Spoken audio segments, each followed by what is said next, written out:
Lieutenant Governor Davis, Speaker McClinton, President Pro Tem Ward, Leader Bradford, Leader Pittman, Leader Topper, and Leader Costa.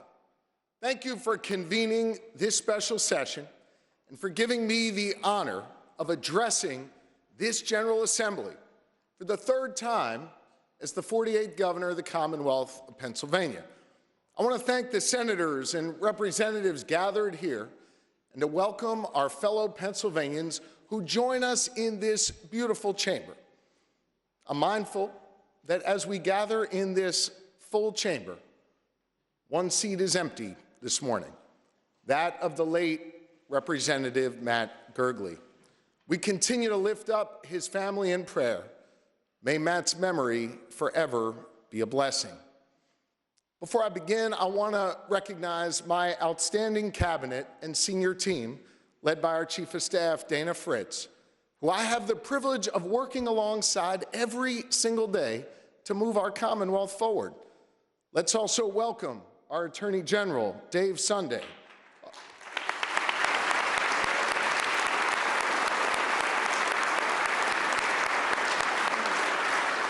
Our Treasurer, Stacey Garrity. And our Auditor General, Tim DeFore. And I especially want to welcome the love of my life and Pennsylvania's First Lady, Lori. Thank you. Thank you for all you do to lift up our fellow Pennsylvanians who aren't powerful enough to have a seat in this room, but whose problems have become our priorities.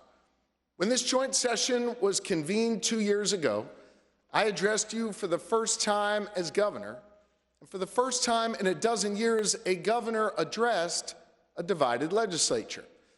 I told you then that we needed to work together, and if we did, we could do big things. And over the last 700 days since that address, I've traveled all across this Commonwealth. I've gotten to see its splendor and meet with folks from all different walks of life. I've stood with our fellow Pennsylvanians in times of triumph and tragedy. Right now in Northeast Philly, people are walking around in their Eagles green, excited about the Super Bowl, while at the same time trying to process the horror of what happened on Cottman Ave on Friday night. Our thoughts and prayers are with the families of the victims of that terrible plane crash, and we're praying for a full and speedy recovery for those injured and battling right now. But through that tragedy, we've seen what makes Pennsylvania so special, our resilience and our willingness to band together to make it through tough times. Neighbor helping neighbor, every level of government working together. We can learn something from that example. And over the last 2 years, I think we have. Because despite our disagreements, we've worked together to get stuff done. We solved problems that languished for decades. We focused on common sense and delivered real results to make a real difference in Pennsylvanians' lives. I'm proud of that work, and you should be too. While there are still many challenges before us and many more problems to solve, we now have a real foundation to build upon. Today, I can report that Pennsylvania is on the rise. 170,000 more Pennsylvanians are working today than when I began my term 2 years ago. We've enrolled 12,000 new apprentices, giving more young people the freedom to chart their own course and the opportunity to succeed. We've attracted over $3 billion in private sector investment and become the top state in the Northeast for regional economic competitiveness. Pennsylvania is on the rise. Our seniors, like Bob Coleman, who join us here from Perry County today, they're staying in their homes because we gave Bob and 520,000 other seniors $320 million in tax cuts.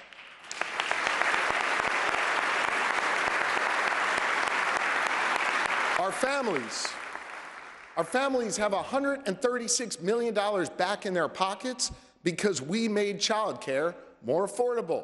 Pennsylvania is on the rise. We invested $11 billion in public education for the first time ever and targeted those dollars to the schools that need it most.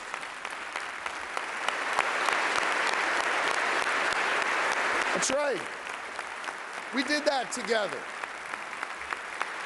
We are starting to meet the needs of our students, including serving nearly 92 million free breakfasts to kids at school last year.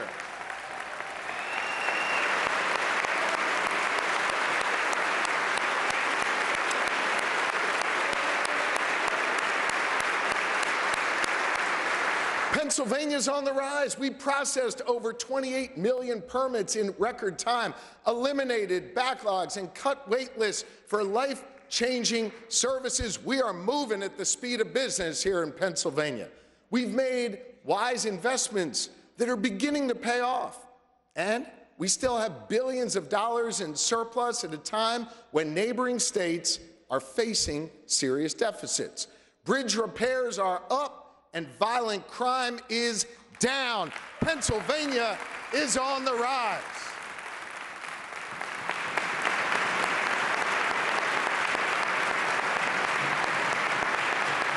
And listen, we've done this work together.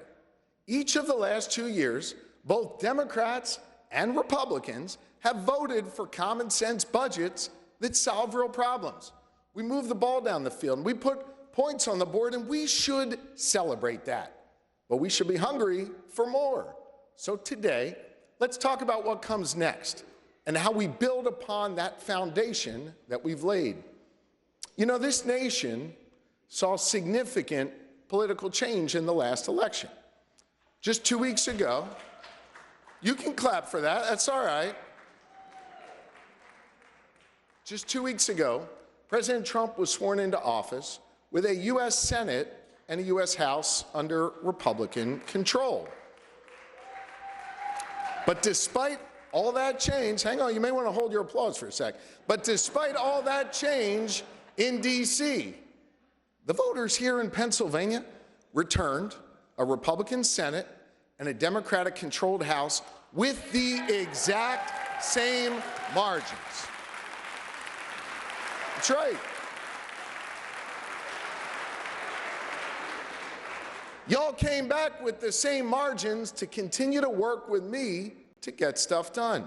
You see, the good people of Pennsylvania looked at all we've accomplished together and spoke loud and clear through their votes and said, go do more of that. Go work together. Go solve problems. Go pass common sense policies.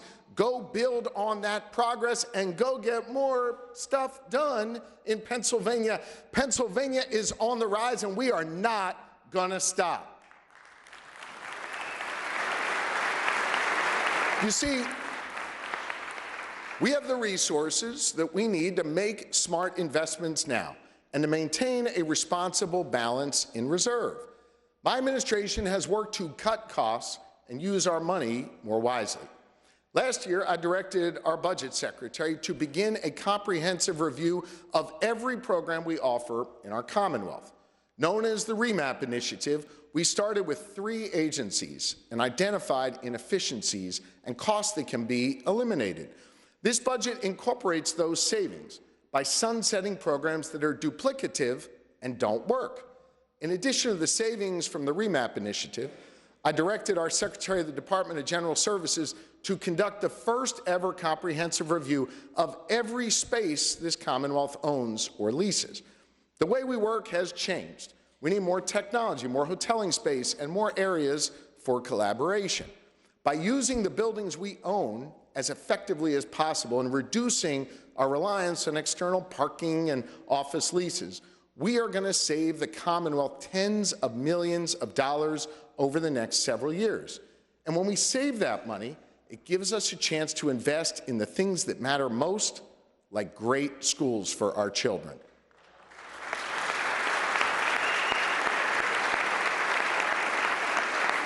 Over the last 2 years, we haven't shied away from hard conversations. We're solving complex problems. Case in point, how we reformed the way we fund public education. We knew that was a problem, and we all agreed that the old system was unconstitutional.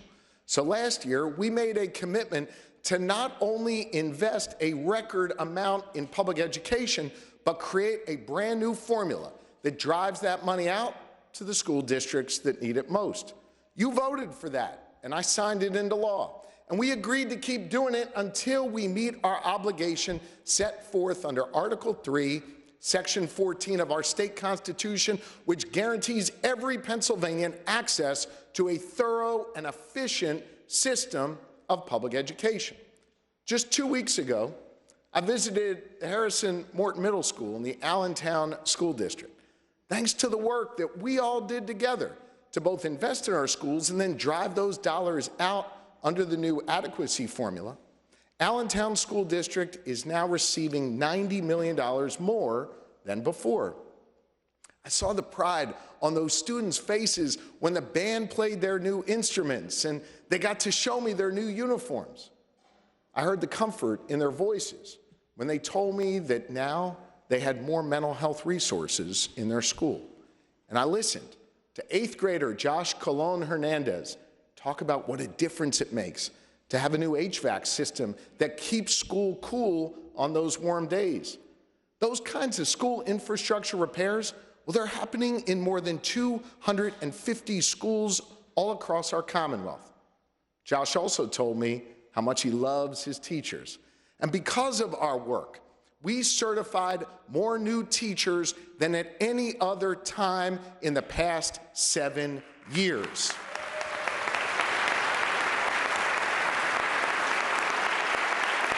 Together, we identified a teacher shortage crisis as a looming issue, and we did something about it to address it. We created a new initiative to fund student-teacher stipends to make sure those who are just getting started in this profession are paid for their hard work. I'm proud to welcome Melanie Williams here today. Melanie completed student teaching at Centennial School District in Bucks County last fall. She's the sole provider for her family, and she was only able to student teach because of those stipends. We're putting more teachers, there you go. Thank you.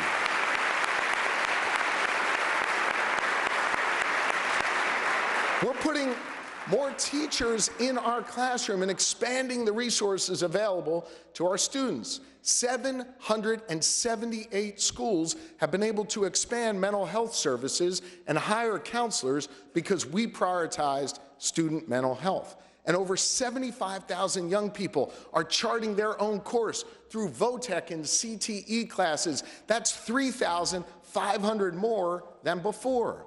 But there's still work to do before we can say we've met our constitutional obligation.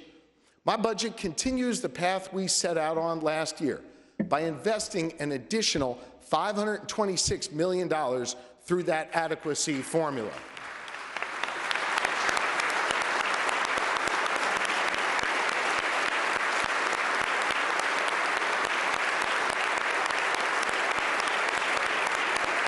And you know what? That $526 million figure, that's the exact same number we agreed to last year. This budget also continues our support for school repairs, mental health, free breakfast, student-teacher stipends, special education, and a whole lot more. What we're doing on education is working now. Let's continue to build on this foundation that we've laid. You know, education isn't the only problem that we're solving together. We knew it was a problem when those shady middlemen could jack up the cost of prescription drugs while driving our community pharmacies out of business. So we came together to pass landmark reform that bring transparency to how pharmacy benefit managers operate in and keep more money in Pennsylvanians' pockets.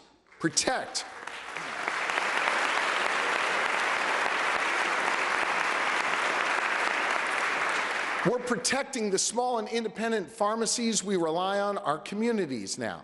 But that's not all. We knew that in neighboring states, energy companies were developing groundbreaking new technologies, leaving Pennsylvania behind.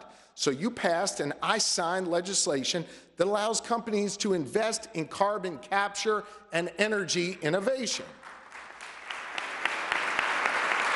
On top of that, we stopped forcing our state police to compete with PennDOT by decoupling that funding for the first time in over 50 years. Now, with distinct and dedicated funding, we're training 800 new state troopers. We fixed 12,000 miles of roadway, and hear me on this, we repaired more poor condition bridges than any other state in the entire country.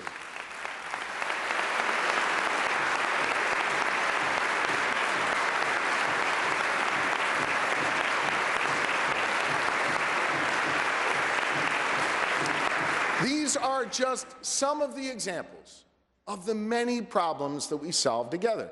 We should be proud not just of the laws we've passed, but the quality of the legislation and the fact that we're solving problems that have seemed so out of reach in this building for so long. So let's solve more problems together, starting with regulating those so-called skill games. Because if we want Pennsylvania to compete and win, we need to take some of the money going into those slots and put it in our state coffers so we can maintain our reserves and keep building on our progress. There are 70,000 unregulated skill game terminals all across Pennsylvania. District attorneys across our Commonwealth are calling on us to regulate these machines and finally provide law enforcement with some clear guidance. On top of that, these machines have no quality control for the customers who are using them, and they're punishing our seniors. Every time somebody puts a buck into one of those unregulated machines, it undermines the lottery and the critical services it funds for seniors, for things like prescriptions and meals. The Pennsylvania Lottery lost an estimated $200 million over the last 5 years, primarily due to these unregulated skill games. Our seniors deserve better than that. So my budget charges the Gaming Control Board, which already regulates other video gaming terminals, with regulating these skill games. In Pennsylvania, we'll treat skill games just like other video gaming terminals, and we'll use the revenue from that to do a couple things. First, we'll fill the funding gap for older adults that skill games caused in the first place. And second, we'll provide an influx to the general fund to strengthen our Commonwealth and speed our rise. We've been putting this off for too long. Let's be real. It's time to regulate and tax skill games and protect the interests of our seniors and our Commonwealth. Like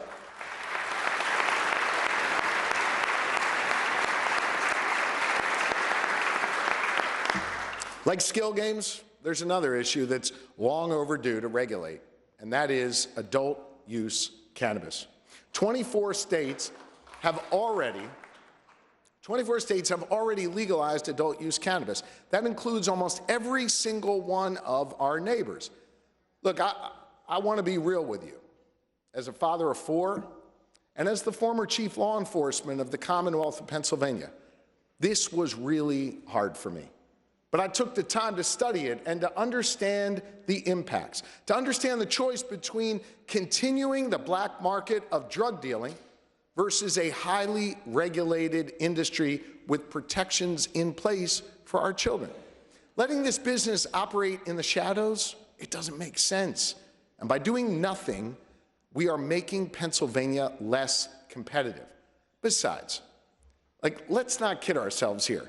Pennsylvanians who want to buy cannabis, they're just driving across the border to one of our neighbors. 5 of our neighboring states have legalized adult use cannabis. I've talked to the CEOs of the companies right across the border in Jersey and Maryland and New York who tell me that 60% of their customers in those shops are Pennsylvanians. We're losing out on revenue that's going to other states instead of helping us right here. We're losing out on an industry that over the first 5 years will bring in $1.3 billion in revenue to our Commonwealth. And so I ask you to come together and send to my desk a bill that legalizes adult-use cannabis, expunges the records of people who have been convicted for non-violent possession of small amounts of marijuana.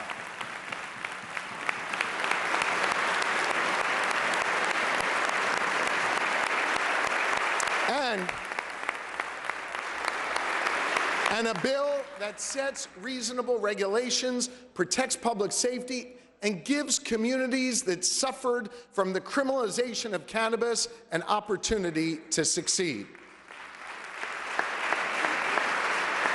I know some are going to say it's complicated, but look, this has been talked about for years. And in just the last 2 years, Ohio to our west, Maryland to our south have legalized, and we keep falling further behind. I've been heartened by the fact that more and more Republicans are joining Democrats coming on board to embrace liberty and economic opportunity. Let's get this done together.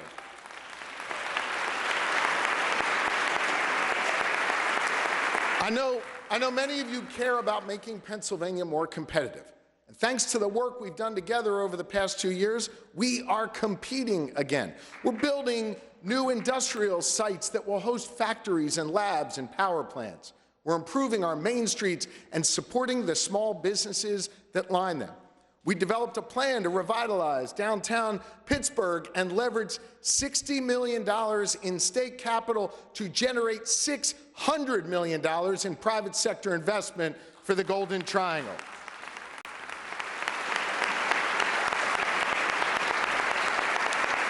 We are reforming our government to finally move at the speed of business. We took a hard look at our permitting, licensing, and certification processes, and we slashed wait times.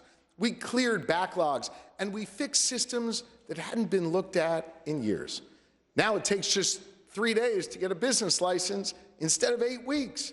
You can get a new barber license same day instead of waiting 12. Look, time is money. Time is money. And we've got now a permit fast-track process for major economic development projects like Bellwether in South Philly and Project Hazelnut in Hazleton. We now have a money-back guarantee making sure permits get processed on time. And hear me on this. Since that guarantee went into effect 15 months ago, we have only had to process 4 refunds out of millions of permits. Our team in the Commonwealth is doing a great job. Last year, you passed and I signed into law the SPEED Act to move projects more quickly through the environmental review process. For years, people in this building have been talking about permitting reform. We've actually gotten it done, and the results speak for themselves. We jumped 25 spots, more than any other state in the whole nation, going from one of the most burdensome states in terms of occupational licensing to one of the best, according to a trusted national index. And Site Selector magazine named us the top state in the Northeast for economic competitiveness. We're moving at the speed of business, and we are inking major deals again. Last year, you all came together to deliver $1.1 billion in new funding for economic development. And as a result of that $1.1 billion in incentives that you passed, we've secured more than $3 billion in new private sector investment. That's a great ROI for our taxpayers. Companies like Gecko Robotics in Pittsburgh and Martin's Potato Rolls in Chambersburg, they're growing now with our help. We're also attracting companies from all over the world to relocate right here in Pennsylvania. From Il Pastaio, a world-renowned pasta maker that opened up, get this, their first American manufacturing facility in Union County, to biotech companies like Adair Pharma Solutions, who recently moved their headquarters from Jersey to Northeast Philly. Businesses are choosing Pennsylvania again.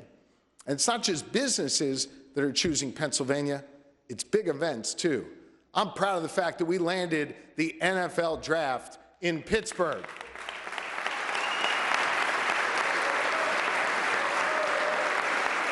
This iconic event will bring hundreds of thousands of people to Western Pennsylvania and generate nearly $200 million in local economic impact. That's on top of FIFA World Cup, the MLB All-Star Game, the PGA Championship, and so many more big events all across our Commonwealth. My budget ensures that these epic events will have the resources that they need, because all eyes are going to be on Pennsylvania as we celebrate America's 250th birthday in 2026 and welcome millions of people to where it all began.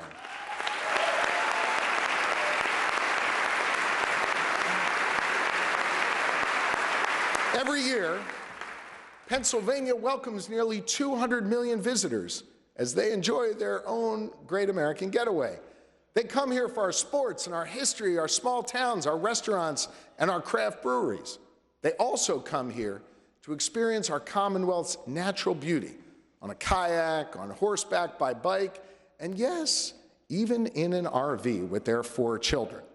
Last year, we worked together to invest in tourism, and it's already paying off with more interest, more visitors, and more hotel rooms booked. So this year, let's build on that foundation by connecting more trails and creating more state parks. This budget expands Lehigh Gorge State Park to include the popular Glenanoco Falls Trail and creates Pennsylvania's first underground state park at the incredible Laurel Caverns. By the way, Laurel Caverns will be our 125th state park. Pennsylvania is home to some of the most beautiful, remarkable places in the country, and I want more people to experience them. This is a budget that looks to the future, whether it's supporting America 250 or expanding access to our parks and trails, all of which are free, by the way. And as we look to the future, we need to invest in the key sectors that are going to fuel our growth. That's why our economic development strategy identified 5 pillars of opportunity: energy, agriculture, manufacturing, robotics and technology, and life sciences. This budget supports all 5 sectors, but I want to focus on life sciences for just a moment, because this is an area where we are poised for explosive innovation and growth. If you look at the landscape of life sciences, 2 regions have really dominated our country for many years: the Bay Area and Boston.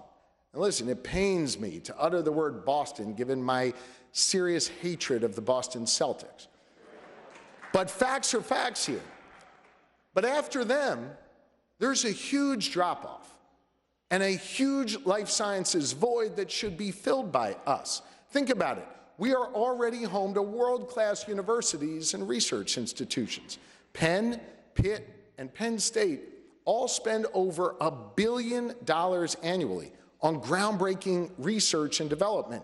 And taken together, our colleges and universities rank 4th in the nation in life sciences R&D spending.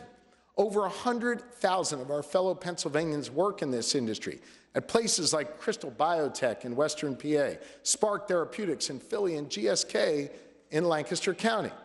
The foundation is there. We just need to connect the dots and create an ecosystem where innovators and entrepreneurs can really thrive. That's why my budget delivers $65 million more for innovation and specifically designates $30 million for life sciences to help our industry leaders share data, commercialize their discoveries, and unleash Pennsylvania's full potential. This is desperately needed. In the last 5 years, get this, Pennsylvania companies received 10,783 new life sciences patents. That's the 4th highest number in the entire country. But we only received 3% of the venture capital flooding into life sciences. That means we're effectively doing the research, but then we're losing out on the commercial opportunities to other states. We should change that, because when life sciences grow and thrive, we not only improve people's lives, but we improve other major industries too. Let's take B. Braun, a leading life sciences company in the Lehigh Valley. They produce IV fluids, pharmacy products, and complex medical devices. And last year, they sourced $200 million in raw material and equipment from over 100 Pennsylvania-based suppliers. That includes materials from Exton, resins from Pittsburgh, and moldings from Meadville. Life sciences feeds into every other sector of our economy and supports real growth. Did you know that the #1 purchaser of eggs from Pennsylvania poultry farmers is a life sciences company? Sanofi Pasteur purchases 200 million eggs from those farmers every single year to power our work. So much of our economic development is really intertwined, perhaps nothing as much as agriculture. That's why for the first time ever, agriculture is now at the center of our economic development strategy. Ag isn't just part of our rich heritage in Pennsylvania. It is a key part of our future. There are 50,000 farms across Pennsylvania that contribute $132 billion to our economy and support almost 600,000 Pennsylvania jobs. To ignore that isn't just disrespectful. It doesn't make sense economically. 62% of those farms are less than 100 acres. Pennsylvania has more small and mid-sized farms than almost any other state in the whole country. So when we talk about agriculture, we're not just talking about these big farms. We're talking about our small businesses, too. There are few things more noble in life than working every day to feed our neighbors. We have to support and invest in Pennsylvania farmers.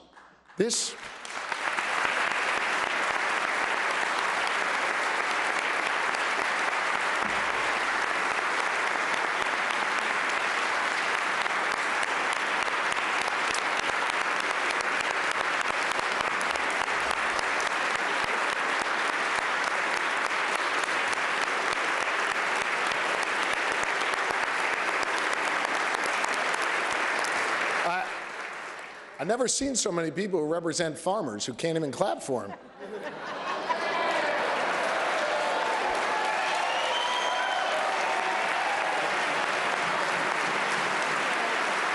You know, this body came together last year to create the first Ag Innovation Fund in the nation. You seeded it with $10 million to start, and the response has been overwhelming. In the first year, the Department of Agriculture received 159 applications for nearly $70 million worth of innovation projects. The demand is there, so I'm coming back to you with a plan to more than double funding for ag innovation. As we help our farmers embrace the latest technology, we also need to be there for them when disaster strikes. For months, we've known that high-path avian influenza was likely to return to our Commonwealth. We've taken aggressive and proactive steps to communicate with our farmers, from our major commercial sites to our Amish community, and to encourage them to put biosecurity measures in place. While other states have been slow to react, we have been proactive, and it's helped us avoid the worst so far. But last week, we confirmed the first case of high-path in a commercial flock this year in Lehigh Valley. And over the weekend, a commercial flock was infected in Middletown in Dauphin County. The Department of Agriculture is all hands on deck right now, working to reduce the spread and to protect our farmers. But for those who are impacted, I want you to know we are here for you. Thanks to proactive planning, we have the only high-path recovery fund in the nation, with more than $60 million set aside to support poultry farmers whose flocks have been impacted. We are ready to deploy those existing resources to assist our farmers in need. We will be there for our farmers because our economic success runs right through Pennsylvania farmlands.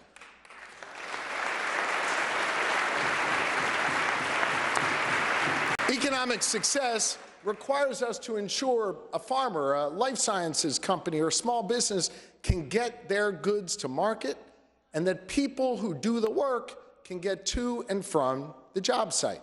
Last fall, I was standing next to a repaired bridge in Manheim Borough in Lancaster County. listening to folks in that community express appreciation for PennDOT repairing their bridge over Rife Run. And now they were able to get to work quicker and then get back home to their kids for dinner sooner.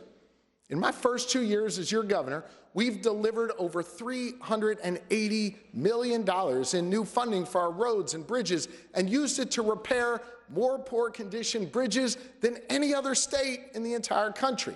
On top of that, we repaired 12,000 miles of roads. That's more than any other time in the last decade. We are building out a transportation network that puts our tradespeople to work, strengthens our businesses, and improves our quality of life. But look, I am mindful that for some, going to work and coming home in time for dinner doesn't take you over a rural bridge like Rife Run. Instead, it requires you to ride a bus or hop a trolley, a train, or the subway. And just like we repair and maintain the bridges on those rural and suburban communities, we also owe it to Pennsylvanians in Pittsburgh and Lancaster, and yes, in Philadelphia, who rely on mass transit.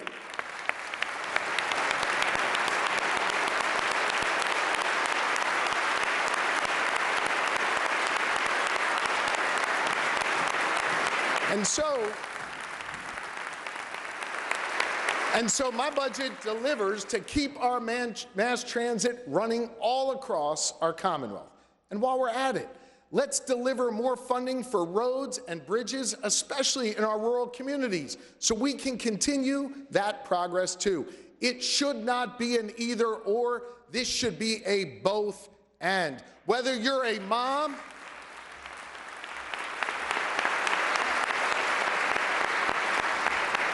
whether you're a mom in Mantua, McKeesport, or in Mannheim, you deserve a transportation network that gets you to work and home again in time for dinner safely. And so, by investing in our roads and bridges and public transit, we not only help Pennsylvanians get where they need to go, we're also attracting businesses and growing our economy. But if we really want to spur economic growth and help businesses grow here, one of the most important things we can do is make our tax system more competitive. In my first 2 years, we've cut taxes. In my first 2 years, we've cut taxes significantly for businesses, lowering the corporate net income tax and increasing the net operating loss for small businesses, which allows them to write off more of their losses so they have greater opportunity to get off the ground and be successful. Some were actually amazed that we were able to reach agreement and cut taxes so aggressively. And while I appreciate the accolades, I want you to know I am hungry for more. During my campaign, I heard from the chamber and countless businesses all across Pennsylvania who wanted to see faster cuts to our corporate net income tax. And so that's exactly what this budget does. Let's be more aggressive and speed up these tax cuts by 2 whole years so we can compete more effectively and unleash our Commonwealth's full potential.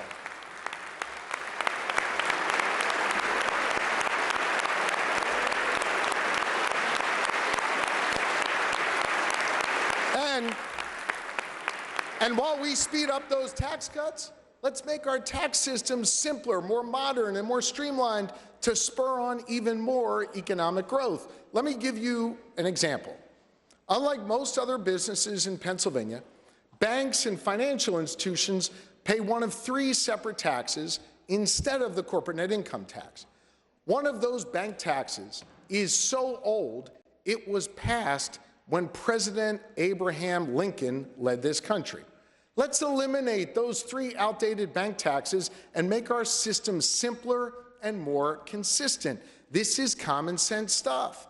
And you know what else we can do to make our tax system more fair and consistent? Well, we can close something called the Delaware loophole.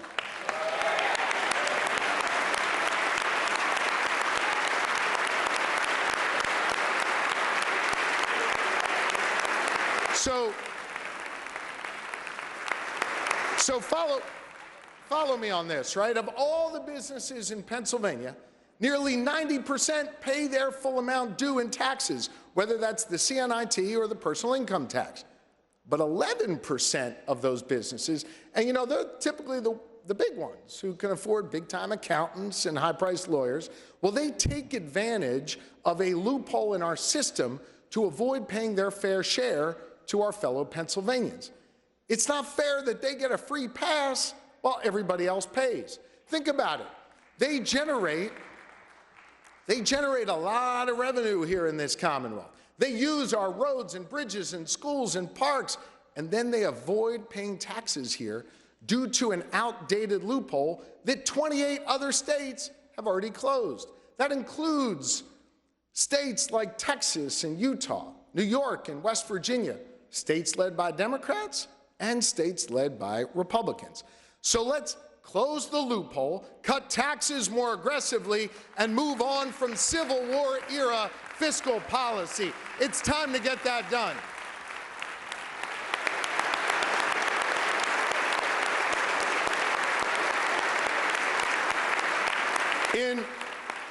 In just my first 2 years in office, we have already cut taxes for businesses by more than $1.5 billion.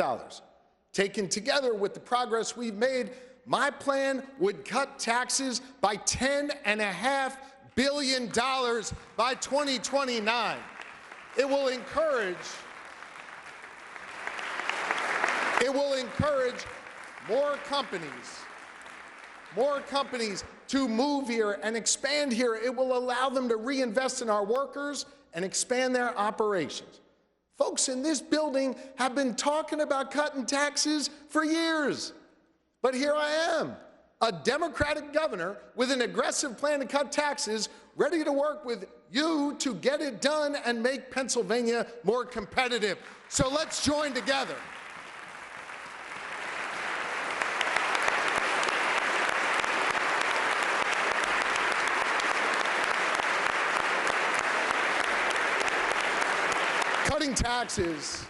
Cutting taxes is important to strengthen our economy. But no matter what sector you're in, it's important to remember we are a people-powered economy. And we've got to invest in the people who are doing the work here. One of the biggest problems we face in Pennsylvania is workforce shortages.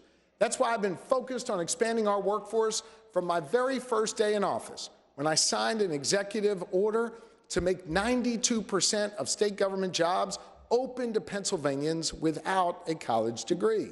Since then, nearly 60% of all new hires here in the Commonwealth do not have a college degree. Taken together with what we've invested in education to address workforce shortages and help businesses find the workers, we are now helping grow our economy. This budget builds on that foundation and places a special emphasis on workforce development. And I want to be clear, workforce is different than employment. There are 170,000 more people working today than when I took office, and our unemployment rate is near historic lows. What I'm talking about is the future of our workforce. We need to ensure that we have enough trained workers in the industries that will fuel our growth. We face growing workforce shortages across several critical sectors, including childcare, direct care, and health care. This isn't unique to Pennsylvania. Other states are grappling with this problem too. But we know how to solve problems here, so let's get to work on it. It starts by respecting all paths to success. Some Pennsylvanians join the workforce right out of high school. Some complete an apprenticeship. Some join the military. Some go to college. There are many paths to success, and we've got to respect and support all of them.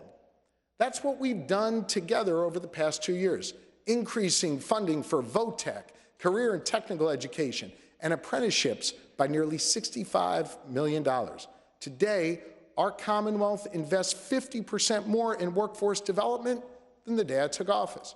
As a result, we've created over 110 new pre-apprenticeships and registered apprenticeships in just 2 years.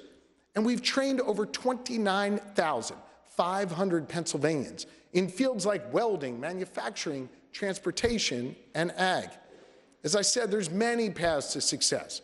And last year, we came together to make the first significant progress on higher education in 30 years. We directed significant resources toward our public universities and community colleges, while at the same time expanding access to scholarships that make a college education more affordable. And we finally started to fix the problem that I identified in my first budget address of universities competing against each other for limited dollars and then ultimately driving up the cost for students. We created a coordinating council to ensure that we're all rowing in the same direction. And for the first time ever, we are going to incentivize outcomes, paying our universities for their performance in meeting goals like graduating students with in-demand degrees and skills, graduating first-generation college students, incentivizing universities when their graduates stay and work here in Pennsylvania. And so now we need to build on that foundation. My budget keeps up the scholarships and grants we funded last year, and it fully funds that performance-based formula for Pitt, Penn State, and Temple. Let's continue the work we started to create opportunity for Pennsylvanians. There can be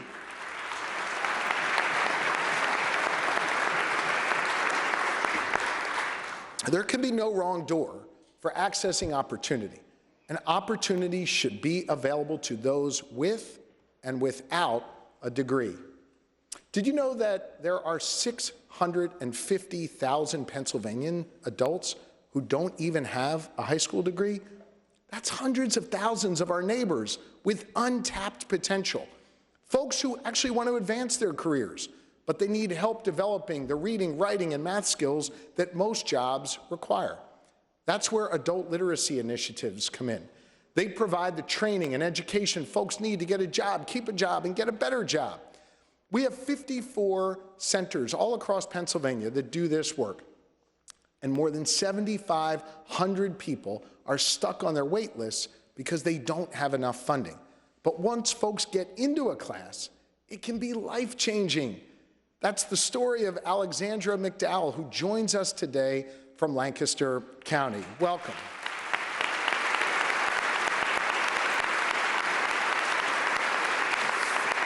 Alexandra took an adult literacy class and then got her GED, which allowed her to get a job as a home health aide, a field with a critical workforce shortage, helping herself and our fellow Pennsylvanians. These classes are the bridge to more people getting a GED. That's why this investment of $6 million in adult literacy is so critical. It's a bridge to opportunity, to grow our workforce. We need to believe in the potential of all people in Pennsylvania and not shut anyone out. So let's open up the doors of opportunity for those 650,000 Pennsylvanians who want to learn so they can walk through. There are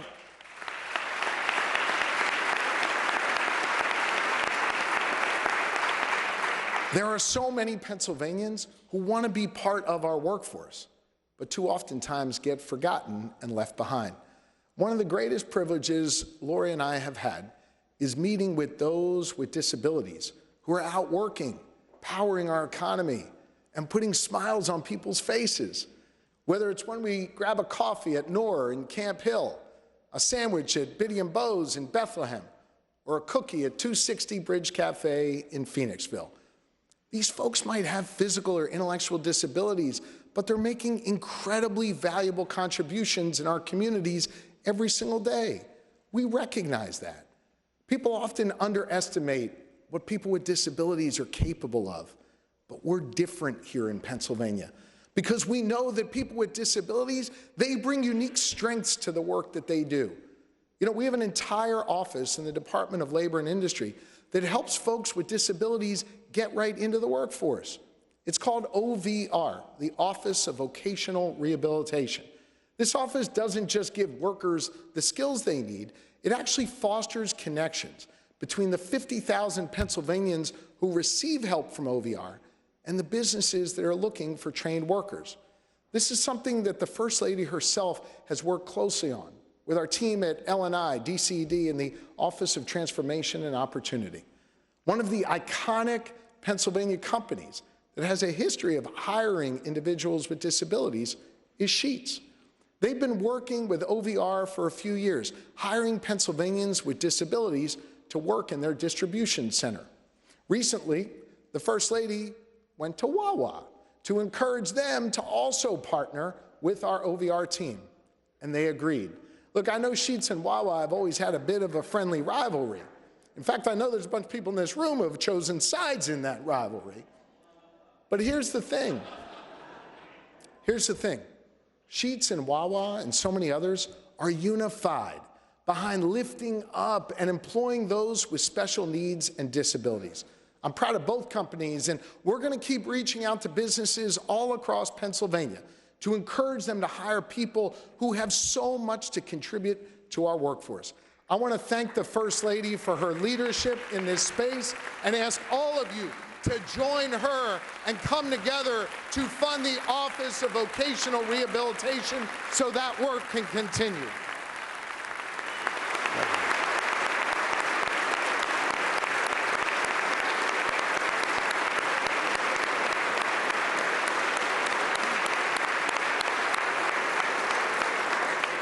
Let the record reflect, everybody seems to clap for the First Lady. OVR is just one part of our effort to expand our workforce and address the shortages we face in key areas like childcare. Too many young parents are forced to exit the workforce because they can't find affordable childcare.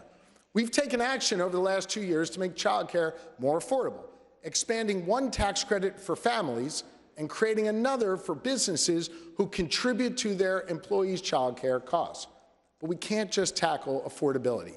We have to increase the availability of childcare.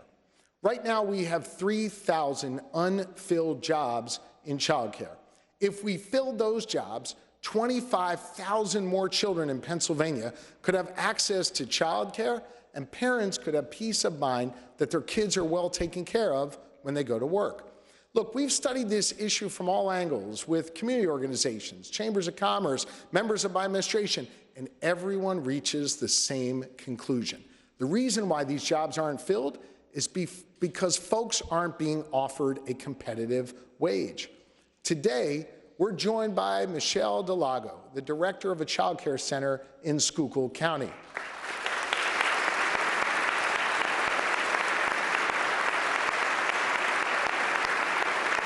After serving our nation in the U.S. Army, Michelle has dedicated her life to others, ensuring our kids get off to a great start. But it's hard for her to hire enough child care workers because we don't pay them enough. So this budget delivers $55 million to give child care workers in Pennsylvania at least $1,000 in recruitment or retention bonuses.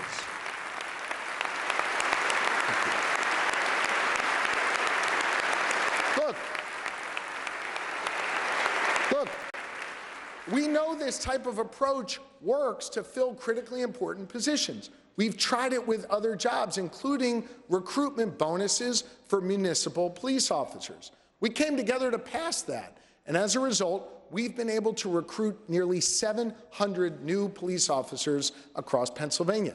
So let's build on that foundation and tackle this workforce shortage too. Childcare isn't the only industry facing shortages because wages are too low. That's also the case with our direct care workers. I've gotten to know so many of these good souls who go into people's homes and provide care for those with disabilities and for our seniors.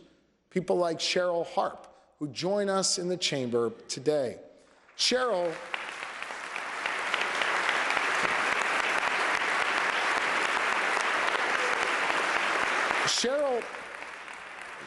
moved home to Harrisburg 10 years ago to care for Veronica, her aging mother. Thanks to Cheryl, Veronica is able to stay in her home, cared by someone who loves her deeply. Listen, we've come together as Democrats and Republicans to support those who care for the most vulnerable in our society.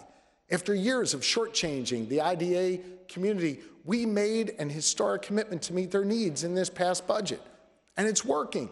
For the first time ever, more than 40,000 Pennsylvanians with intellectual disabilities or autism are getting the services that they need.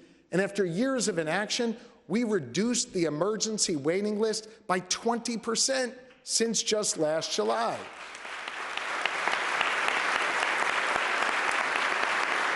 So let's continue to show we care for our neighbors this year by supporting participant-directed care and home care workers like Cheryl with increased wages, paid time off, and access to affordable health insurance.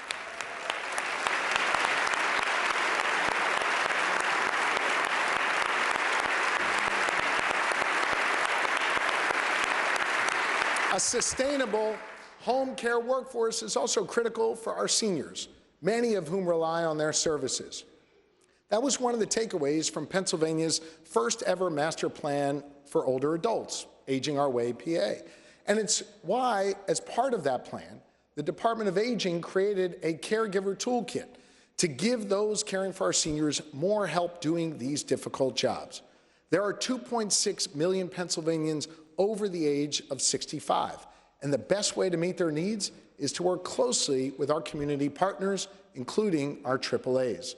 One of the most critical areas our master plan identified was providing better support for our AAAs, which serve as community centers, connect older adults to critical resources, and serve as the front lines of protecting our older adults from abuse and neglect. I visited many of these AAAs, and I've seen how they've been underfunded for too long. This year, we should make a significant new investment in AAAs and support our seniors. We have a special responsibility to look out for those seniors who served our nation. Pennsylvania is home to 800,000 veterans. I recently visited with the General the Delaware Valley Veterans Home to thank them for their service to our nation and to celebrate the holidays together. These are wonderful people who served our nation and deserve the best. As we continue to build a new veterans home in Harrisburg, I've directed my team to make housing for veterans a priority going forward and fully fund our veterans' needs. Thank you.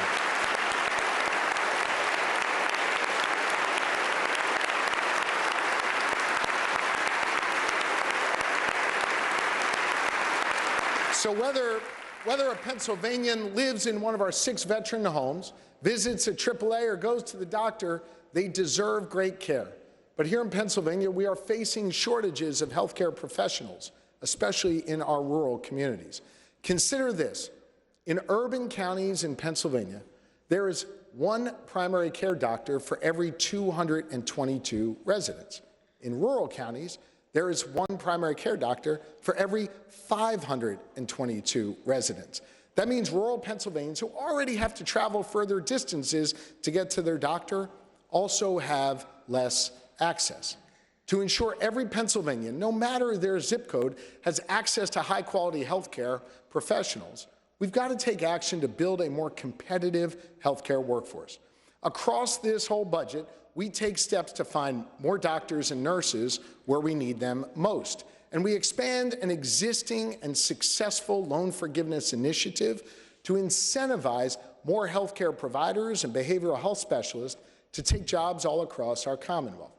There are also common sense steps we can take to ease these shortages that don't come with a price tag, like giving full practice authority to highly educated, highly qualified nurse practitioners who work under a licensed physician for at least 3 years.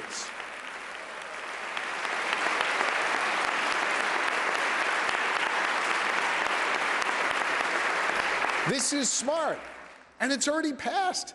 The state Senate passed a bill last year on a bipartisan basis. Pass it again, send it to the House, get it to my desk, and let's get this done. We need to address these workforce shortages for the future. We need to make sure our workers today are being treated fairly. Let's be real, folks. The floor of our wage structure in Pennsylvania is too damn low.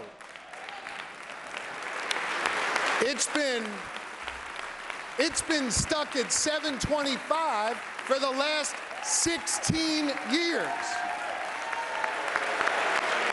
And in that time,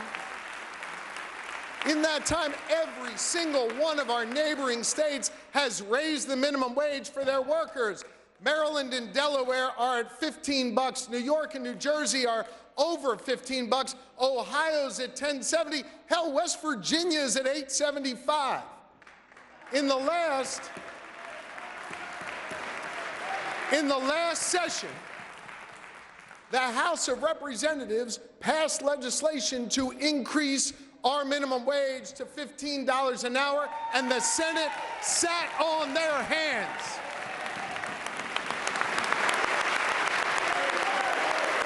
That decision to do nothing is hurting our workers. We have spent so much time passing laws to put money back in people's pockets by cutting taxes. How about we put more money in people's pockets by raising their wages? Let's come together and raise the minimum wage to $15 an hour in Pennsylvania.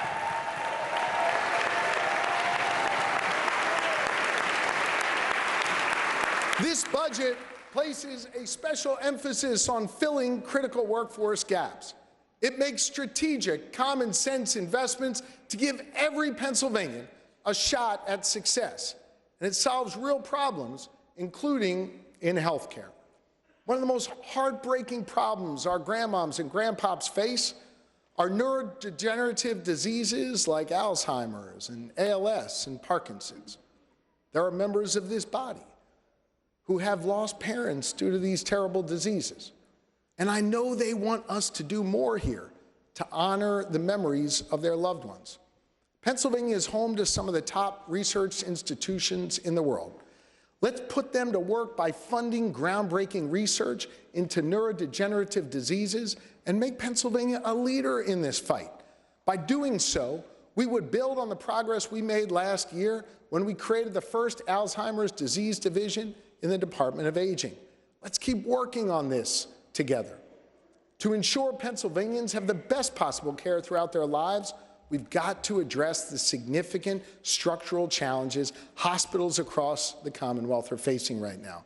Rural hospitals in particular have been stretched to the breaking point. That's why I convened a rural healthcare working group back in 2023. I've spent time working directly with our hospital CEOs, healthcare providers, folks in this chamber, and many others to be able to find sustainable solutions to this problem. And based on those conversations, my budget leverages $10 million from the Commonwealth to draw down an additional $26 million in federal matching funds to provide immediate relief to Pennsylvania hospitals. And recognizing the unique challenges facing our rural hospitals, it invests another $10 million in state funds to help meet their needs. But I know there is more we can do to support our hospitals and solve some of the big problems they face. Sometimes solving those problems costs money. Sometimes it just requires the courage to make real reform. For example, when we came together last year to reform the way pharmacy benefit managers operate, it didn't cost any money in the budget, but it saved taxpayers money on their prescriptions. We should not stop there. Let's reform the way private equity has infected our healthcare system.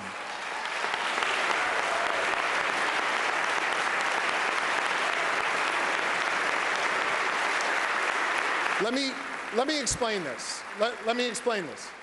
Private equity is motivated to make a profit and to make it quickly. It doesn't mean that they're doing something wrong or criminal. They buy up hospitals and healthcare facilities, line their pockets by stripping money and resources from those facilities, and then they compromise care. Then in many cases, they skip town, leaving taxpayers holding the bag and communities without the care and services they need. I am done letting private equity treat Pennsylvania hospitals like a piggy bank they can empty out and just smash on our floor.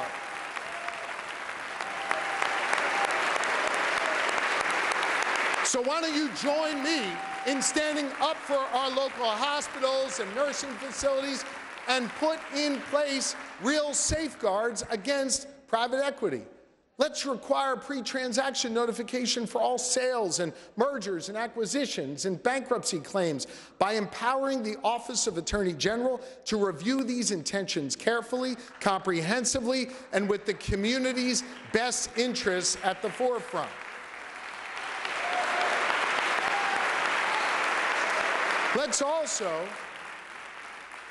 Let's also put an end to the harmful leaseback arrangements where a private equity-backed hospital or nursing home sells their land and then rents it back, often at excessively high prices that push them deeper into debt.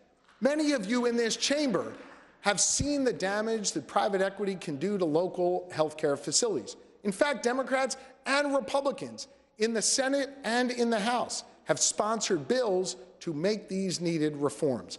Pass the bills, put them on my desk, and stop letting private equity take advantage of our healthcare system and our fellow Pennsylvanians.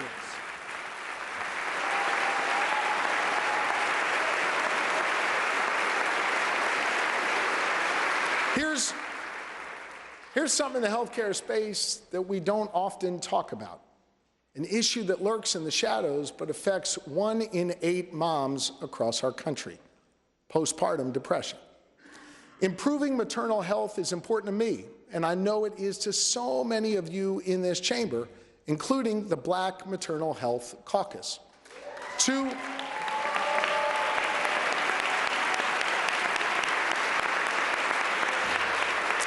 years ago, we came together to make the first ever state investment to address maternal mortality, and we doubled down on it last year. But when it comes to postpartum depression, moms in need aren't getting the help that they deserve. So I'm directing the Department of Health to work with healthcare providers across Pennsylvania to implement universal postpartum screenings for moms, train doctors and nurses and healthcare professionals on how to more quickly identify postpartum depression, speed up referrals to mental health professionals when a mom is diagnosed, and create a resource hub where families can go find more information, as well as local support networks for postpartum depression. Let's take an issue.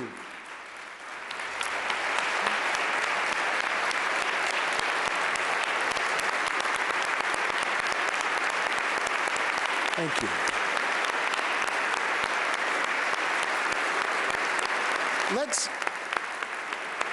Let's take an issue that lurks in the shadows and put it right in the middle of the conversation. Let's end the stigma around postpartum depression, just like we've worked to end the stigma around mental health. Over the last 2 years, we've made a commitment to treat mental health just as seriously as physical health here in Pennsylvania. We've taken aggressive action to deliver mental health parity. In fact, our review process for parity, led by the insurance department, now serves as a national model. But we can't stop there. There are still reforms that need to be made. We've come together to deliver $200 million that schools can use to increase mental health supports for our students. It's working, but we found a glaring loophole. While an insurance company would normally cover mental health services for students, they often don't if those services are delivered within the walls of a school. That makes no sense. If the same student saw the same mental health professional and received the same service in an office across the street from the school, the insurance company would reimburse for it. So let's close this loophole that insurance companies are taking advantage of and pass a law to stop insurance companies from denying payment for mental health services simply because they are provided inside the walls of a school.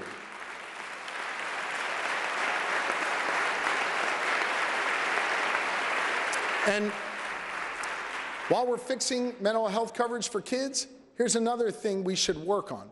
Let's have transparency in pricing in healthcare. Look, if you make any other purchase, from groceries to buying the refrigerator that you store those groceries in, you can look up the price ahead of time and see what the store is going to charge you. You can shop around and make the right choice for your family based on quality and price. You should be able to pick your doctor based on quality and price too.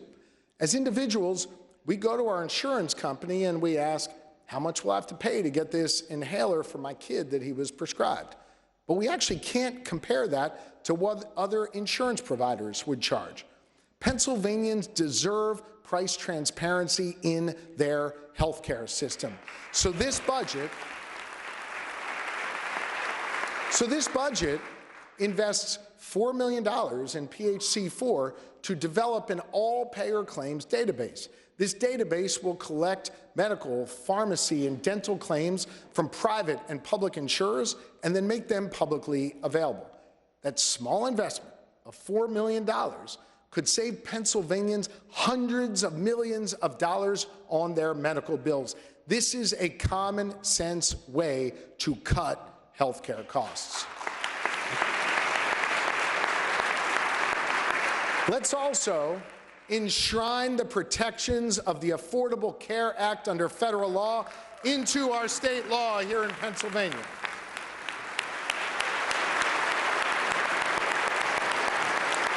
Today,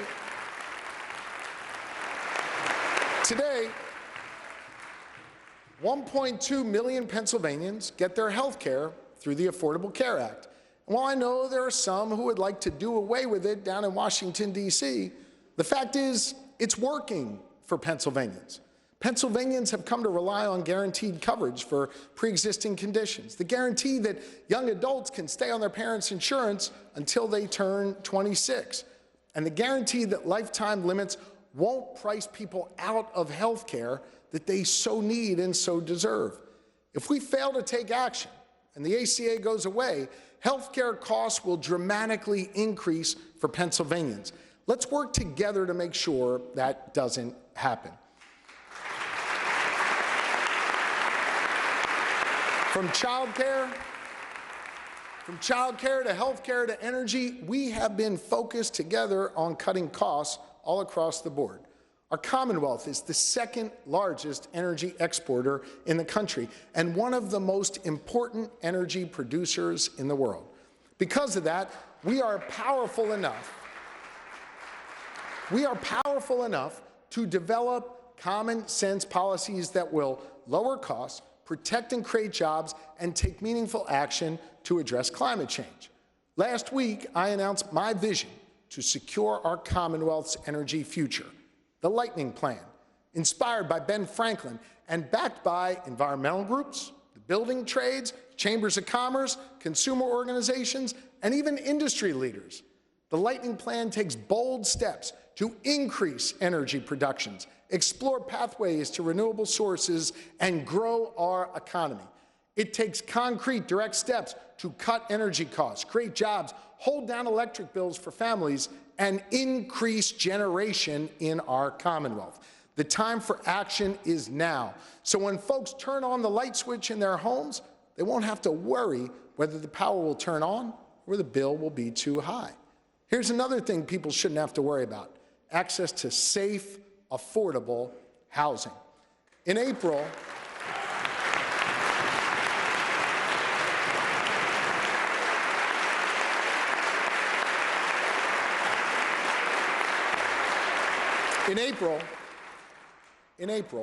my administration will certify over $1 billion in property tax relief through the homestead and farmstead exclusion. It's the first time ever that there will be over $1 billion available for property tax relief. The day I took office, the average homeowner received a savings of $225. As a result of this certification, those average savings will climb to $386 per household. We are cutting costs for Pennsylvanians, but we need to do more. In Indiana County, over the last 5 years, rent has increased 26%. In Philadelphia County, it's increased by 30%. Two very different counties with the exact same problem that's mostly being driven by a severe lack of new development across Pennsylvania. To meet the need for housing this year alone, we need more than 100,000 new homes and apartments. Last September, I signed an executive order to create Pennsylvania's first ever housing action plan, and we've been busy at work. While the final housing plan will be coming in the next few months, we've identified 6 key steps we can take immediately to begin to solve this problem. First, let's invest $10 million to help first-time homebuyers cover closing costs. So not only can they put a roof over their head, but they will have a real opportunity to build generational wealth. Second, let's staff up the state planning board so it can help local communities fix their permitting and zoning and code enforcement issues and build more homes more quickly. We've improved permitting at the state level. Let's help our local partners do the same. Third, let's create an interagency council on homelessness to improve support and coordination for the unhoused. Fourth, let us continue the progress we made last year by increasing our largest and most flexible affordable housing tool, FAIR. Let's increase it by an additional $10 million and reach $110 million by the end of 2028. In the last 2 years, FAIR has been used for construction on 2,000 new homes and apartments and repairs of another 3,200, protecting folks' homes and keeping them affordable. Fifth, let's seal eviction records if you weren't actually evicted.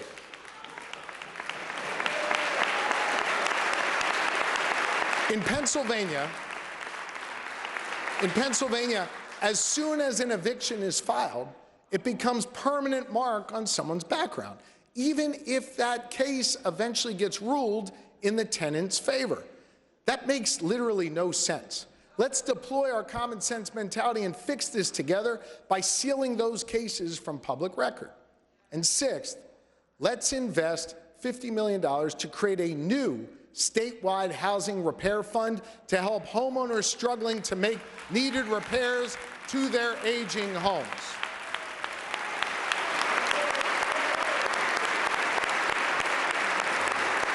Consider this. Almost 60% of all the homes in Pennsylvania were built before 1970. Many of them are in dire need of repair. But a lot of homeowners, like Thomasine Frank from Lawrence County, who joins us here today, well, they just can't afford it. Thomasine, who's with us today, has been on the wait list for home repair funding for 2 years now. She's dealing with a leaky roof and a back door that doesn't close right. We can help Thomasine, and we can solve this problem. I know you see the needs in your communities. I've seen it in rural, urban, and suburban neighborhoods. Many of you have even attended our administration's roundtables to discuss it. You've heard from your constituents. It is time to deliver for them. By taking these common sense steps, we can cut housing costs and help more Pennsylvanians pursue the American dream.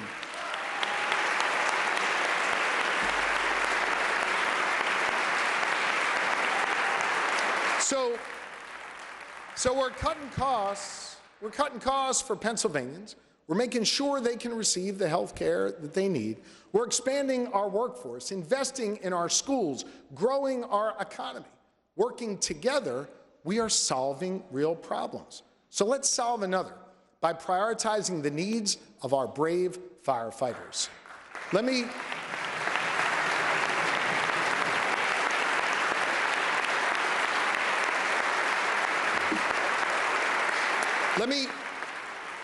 me give you an example. The Wilkes-Barre Fire Department responds to 10,000 calls every year, but they're using a fire engine that's more than 30 years old. It's not because they want to, it's because they haven't been able to secure the funding to buy a new one. We're joined today by Wilkes-Barre Fire Department Assistant Chief Travis Temerantz and Captain Rich Matchey. Thank you, gentlemen.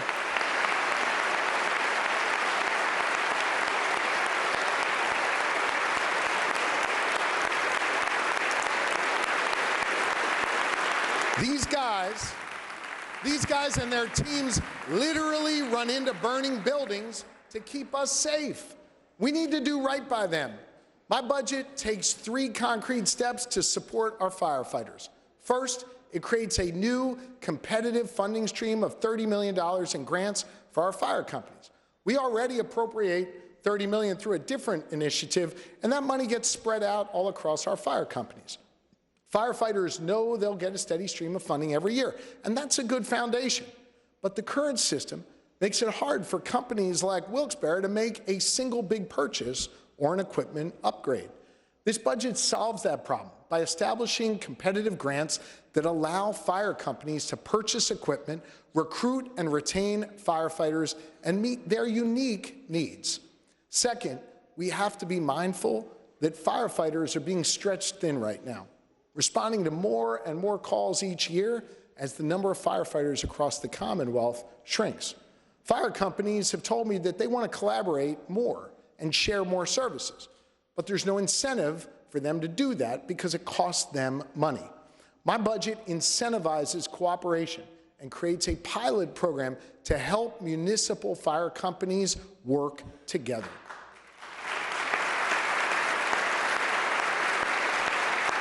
Just like our law enforcement officers and first responders, our firefighters do a dangerous job, and they deserve our support. Third, let's cover cancer screenings for firefighters every single year.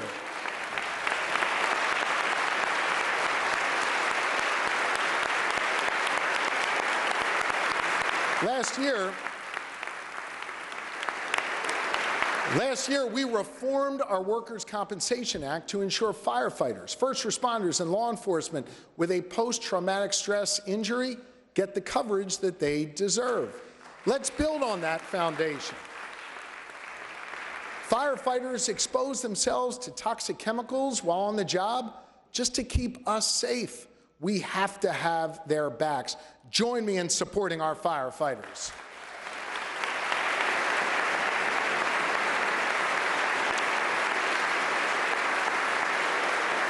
Thank you for your service.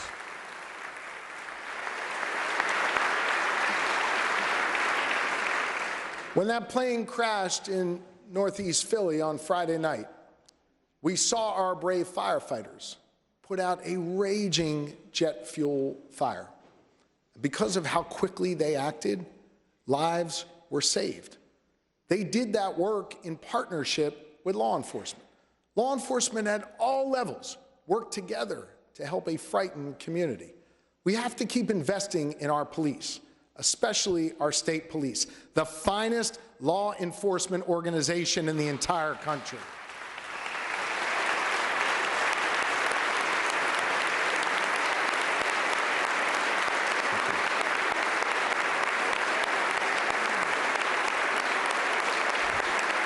They take seriously their responsibility to be there for Pennsylvanians, from Northeast Philly to the Northern Tier.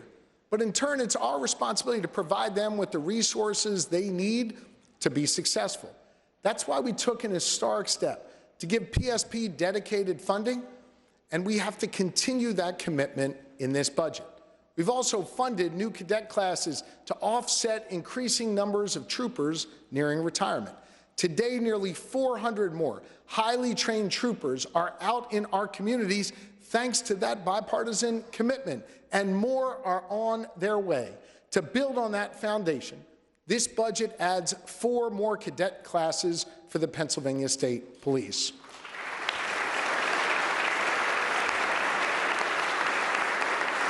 This budget also supports our corrections officers, reducing the strain on them and giving them the resources that they need to do their critically important jobs successfully.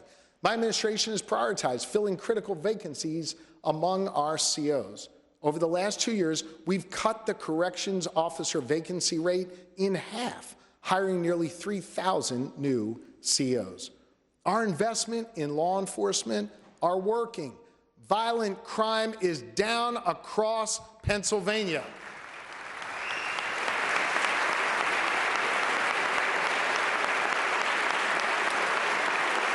Yep. And we understand that investing in law enforcement is one part of that success. The other part is working with community groups, youth groups, and church groups to lift up their work. We created the Boost Initiative to help expand after-school programs so kids have somewhere safe and productive to go before their parents get off of work. 4 dozen after-school programs are expanding because of our collective work, giving thousands of kids more opportunities to succeed and less opportunities to engage in violence. That's a good start, and this budget builds on that foundation so we can expand our impact and make our communities safer. I want to give special thanks to Lieutenant Governor Davis, the chairman of PCCD, for connecting the dots between our state funding and the organizations on the ground who are doing meaningful work to reduce violence in our communities.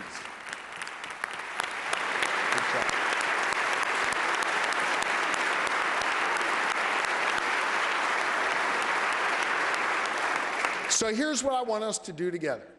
Ensure we've got good schools for our kids in every zip code, grow our economy and cut costs for people in rural, urban, and suburban communities, slash taxes and spur economic growth, make healthcare and energy accessible and affordable for all Pennsylvanians, ensure our kids can walk down the street safely, stop giving our neighboring states a competitive advantage.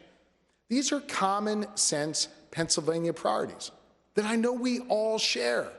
I recognize some may have a different approach to these objectives, but we've got to work at it together. Look, I get how politics works. I know there are some folks in this room who will feel the need to just reflexively be against whatever I'm for.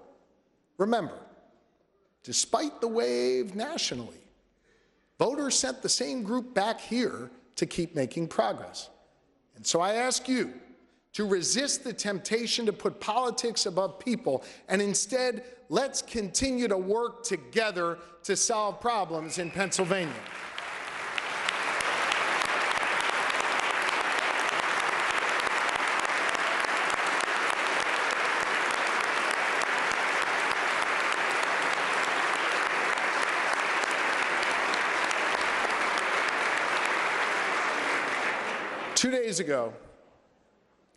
Two days ago, I was standing with nearly 50,000 people in a cold field in Punxsutawney at 6 o'clock in the morning as the sun rose over the horizon.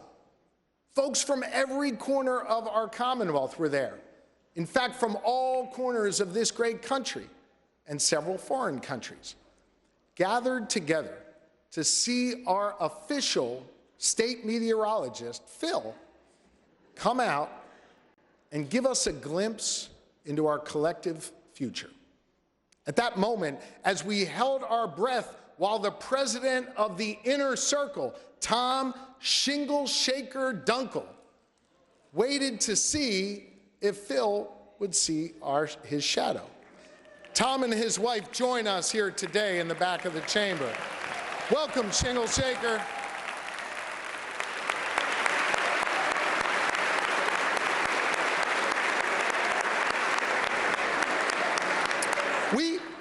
We were all just there together in shared humanity and in good spirits, excited to be part of this tradition. Now listen, I know some folks think we're all crazy for standing in the freezing cold waiting for Phil. But I gotta tell you, I love Groundhog Day. I go every year, and the greatest part is seeing tens of thousands of joyful people coming together from all different walks of life. Pennsylvania is built on traditions that bring us together, traditions that both celebrate our shared past and also welcome newcomers to share in the fun. That's the spirit of Pennsylvania. And it started when William Penn first founded our home as a place that would be welcoming for all. Each successive generation has passed down those traditions. And through it all, we've made sure that Pennsylvania would be a place where everybody belongs. No matter what you look like or where you come from, who you love or who you pray to, a place where you could be comfortable being yourself. A place where we continually forge ahead, never losing the traditions that bind us together, but always creating new pathways of opportunity for all. You know, the first Groundhog Day was held in 1887. And since then, Pennsylvania has stayed true to those values. Our Commonwealth fueled the Industrial Revolution, lifting people out of poverty, powering the middle class, and creating the American labor movement. Pennsylvania workers in energy and steel gave rise to the arsenal of democracy and the most powerful manufacturing base in the world. Our scientists created medical miracles and life-saving remedies, including the vaccine that drove back the scourge of polio. We built the first modern interstate linking Beaver County to Bensalem. From art to music to sports, great Pennsylvanians like Teenie Harris and Andy Warhol, Franco Harris, and Taylor Swift have inspired the world. And all along the way, when the world needed some changing, Pennsylvanians like James Fortin, Cecil B. Moore, and Rachel Carson triumphed through the tumult. But through it all, our legacy has been defined every day by folks rising up, demanding more, seeking change, and always keeping us on that path toward progress. I'm inspired by those people, and we owe it to them to tackle the challenges we face today with that same spirit, with principled common sense and a respect for all. By staying true to our values, I know we can work together to get more stuff done. And of course, by honoring our traditions, including the tradition of getting our weather from a groundhog. Listen, I'm proud as hell to be your governor, to take up that baton of progress passed down through the generations and run toward a future filled with opportunity for all. Ladies and gentlemen, Pennsylvania is on the rise. Let's keep reaching for that horizon together. May God bless you and our fellow Pennsylvanians, and may God watch over the men and women of the Pennsylvania National Guard and all who wear the uniform. Thank you. God bless you.